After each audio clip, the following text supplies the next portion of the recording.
Well, I find some of them baffling as well. My phone and broadband bill, I don't understand it at all. I'm supposed to know what I'm talking about. Well, 2/3 of us admit to being confused when it comes to making choices about our money. Help is at hand as of today. Learn Direct, together with Citizens Advice, are launching a new guide called Worth Learning. It aims to help us understand the skills we need to spend more wisely. Now, they did a survey and found lots of people lack confidence when it comes to decisions about money. More than a quarter of us struggle to work out the best value for things such as electricity, gas, TV or mobile phone deals. 1 in 4 have problems understanding jargon, especially when it's in small print.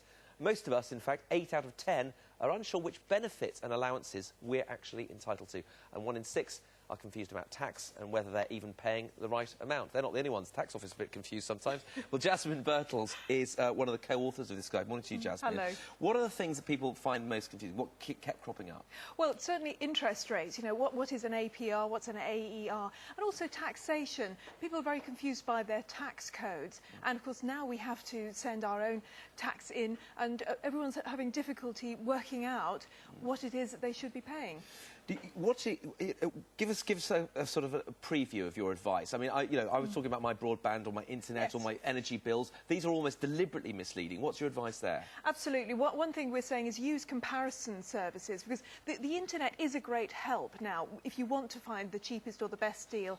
The only thing is, of course, that even the comparison services will mess things around. So you have to be a little bit careful about what you're looking for, particularly when it comes to insurance. Right. You have to think, what do I really need? Because the cheapest isn't always the best. Because that's where the small print phobia comes in, isn't it? Yes. And that's when it's important for things like whether you're covered, whether you're entitled to certain things. Yeah, absolutely. And again, this is something we found, that people don't always know what benefits they're entitled to and what tax credits. So we're saying go and have a look at things like entitledto.co.uk, check the government's website, direct.gov.uk. There's loads of free advice there, as well as advice in the Learn Direct guide. Do you find that people are slightly embarrassed about asking for help in this? I mean, take another skill like DIY. Yes. I would be embarrassed asking someone, can you help me? You know, how do I do this? Do people feel the same way when it comes to financial stuff? Yes, absolutely. I think most people think that everybody else is fine with the money. They understand all these clever words. But actually, the majority of people don't.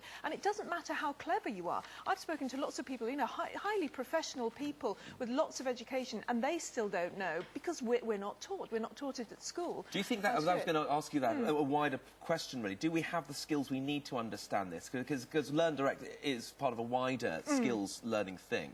Absolutely. I don't think we do most of the time. And what Learn Direct is doing is helping people and saying, look, if you've got a bit of a problem with maths or you're wondering how to do this, here you can find the skills as well as the knowledge. OK.